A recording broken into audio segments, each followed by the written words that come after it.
ये आपको बता दें, श्रीनगर से खबर है। श्रीनगर में मौसम बिल्कुल साफ है, सर्दी लेकिन अपने शबाब पर है। बर्फबारी नहीं हो रही है, बर्फबारी का इंतजार सयाहों को भी रहता है और सयाहों की वजह कर जो वहाँ के मकामी जो बिजनेस जिनसे जुड़ा है, चाहे होटलियर्स हों या शिकारा वाले हों। इरफान हमारे साथ मौजूद है इस खबर पर ज़्यादा जानकारी के साथ। इरफान, सर्दी में कमी नहीं है जैसा रिपोर्ट में आप बता रहे हैं, लेकिन मौसम साफ है, बर्फबारी नहीं है। बर्फबारी का इंतजार किसे रहता है आखिर?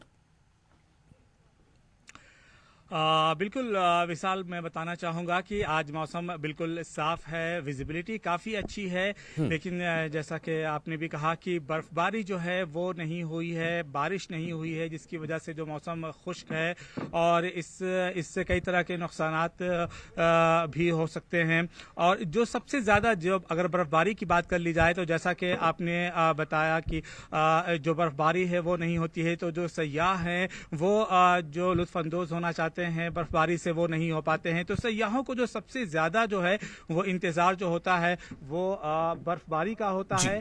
तो यहाँ पर कुछ सयाह भी हमारे साथ मौजूद हैं, हम उनसे बात करेंगे, लेकिन उससे पहले मैं आपको दिखाना चाहूँगा विशाल की मैं इस वक्त डल झील के किनारे मौजूद हूँ और यहाँ पर जो सर्दी का आलम है वो ये है कि देखिए इस तरह से जो डल झील है उसमें हल्की सी जो परत है वो जम गई है और इस तरीके का जो नज़ारा है वो आम तौर से सुबह के वक्त देखने को मिल जाता है कि ये देखिए ये जो एक जो परत है वो डल झील के किनारे जो है वो जम गई है।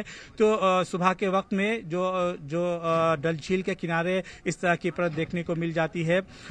हमारे साथ कुछ टूरिस्ट वगैरह भी हैं जो कि श्रीनगर में आए हुए हैं घूमने के लिए, हम उनसे बात करना चाहेंगे। सर, आप कहाँ से आए हैं? मैं लखनऊ से आया हूँ, उत्तर प्रदेश से। तो यहाँ पर आप कहाँ कहाँ अभी गए घूमने के लिए? अभी तो मैं जम्मू से वैष्णो देवी और भैरव जी और अर्धकुमारी, इसके अलावा मैं सांझी छत घूम करके आया हूँ और कल ही मैं कश्मीर पहुँचा हूँ और मेरा पहला टूर अभी यहाँ कश्मीर में गुलमर्ग जाना है और डल लेक के जितने भी 8 पॉइंट है वो सब घूमने के लिए जा रहा हूँ। अच्छा।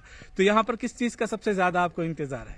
मेन तो बर्फ का इंतजार है और इसीलिए आए थे मैं अपने परिवार को दिखाने के लिए कि बर्फ की कैसे पड़ती है। फिर भी हल्की परत पड़ी हुई है बर्फ, झील में भी हल्की बर्फ दिखाई पड़ रही है और जैसे पड़ती है सुना था वैसे अभी नहीं दिखाई पड़ी है। अगर ऐसा गिर जाता तो सोने पे सुहागा। बिल्कुल देखा आपने विशाल की जो सयाह है उनको सबसे ज्यादा जो है बर्फबारी का इंतजार होता है। एक और यहाँ पर जो है वो मौजूद है सयाह, हम उनसे बात करने की कोशिश करेंगे। एक्सक्यूज मी मैम, बताना चाहेंगी कि आप कहाँ से आई हैं? लखनऊ यूपी। लखनऊ यूपी से आई हैं जी। तो इस वक्त कहाँ जा रही हैं?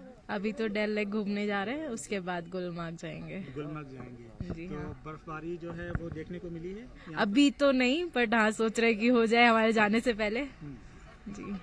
अच्छा। हाँ। तो गुलमर्ग वगैरह जाने का इरादा है आपका? हाँ, यहाँ इसके बाद जाएंगे। अच्छा जी। तो यहाँ पर सर्दी कैसी पड़ रही है और आकर के कैसा महसूस है? सर तो बहुत ज्यादा है, बहुत ही ज्यादा है। मतलब ऐसे खड़े हैं तो नॉर्मली तो हुआ नहीं जा रहा है, अभी इसमें जाने के बाद और पता चलेगा ठंड कितना है। तो जैसा कि सोच करके आई थी कि यहाँ का नज़ारा, यहाँ पर इस तरह का नज़ारा देखने को मिलेगा, तो वो तमाम चीज़ें जो है पूरी हो रही हैं? हाँ, उससे ज्यादा ही चीजें पूरी हो रही है। मतलब बहुत अच्छा मौसम भी है यहाँ पे, जैसा सोचा था उससे कहीं ज्यादा अच्छा है यहाँ। लोगों को क्या मैसेज देना चाहेंगे यहाँ के बारे में? लोगों को मैसेज देना चाहेंगे कि यहाँ आए घूमे, पर जब आए तो ढेर सारे कपड़े लेके आए विंटर्स वाले, ताकि अपने आप को कवर कर सके अच्छे से, ठंड ना लगे। बस यही कहना चाहूंगी। और तो देखा विशाल आपने कि जो सयाह हैं उन्हें बर्फबारी का इंतजार है और वो दुआ कर रहे हैं कि जो बर्फबारी हो वो हो।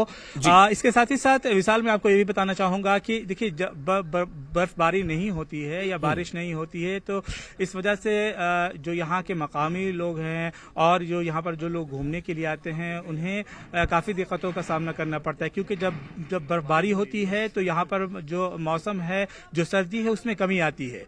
तो एक तो ये चीज हो गई कि सर्दी में कमी आती है। दूसरी जो अहम बात है वो ये है कि जो बीमारियां होती हैं, हार्ट से रिलेटेड बीमारियां होती हैं या फिर सर्दी खांसी होती है, वो ज्यादा हो जाती है बर्फबारी ना होने की वजह से, मौसम खुश्क होने की वजह से। साथ ही साथ अगर बात कर ली जाए किसानों की ज़राअत शोबे की, तो ज़राअत पर भी इसका बर्फबारी अगर नहीं होती है तो बहुत बुरा असर पड़ता है, क्योंकि जो बर्फबारी है और अगर बारिश नहीं होती है तो ज़राअत का शोबा इससे मुतासिर होता है। तो एक फैक्टर ये भी है। तो इस तरीके से कहा जाए तो जो यहाँ के लोग हैं वो दुआ कर रहे हैं कि यहाँ जो है जल्द से जल्द बारिश हो और बर्फबारी हो, ताकि बिल्कुल, और बर्फबारी की वजह से सयाहों की आमद में भी इजाफा होता है। तो ऐसे में जो शिकारा वाले या जो जितने भी लोग इससे जुड़े हैं उनको भी शायद इंतजार रहता होगा। आप सही कह रहे हैं कि वो इंतजार करते हैं कि जो जम्मू कश्मीर की पहचान है, खासतौर से वादी कश्मीर की, कि चिल्ले कलां के दौरान बारिश हो या ना हो, लेकिन बर्फ की बारिश जरूर हो, बर्फबारी जरूर हो। और बहुत शुक्रिया आपका इरफान तमाम जानकारी के लिए। तो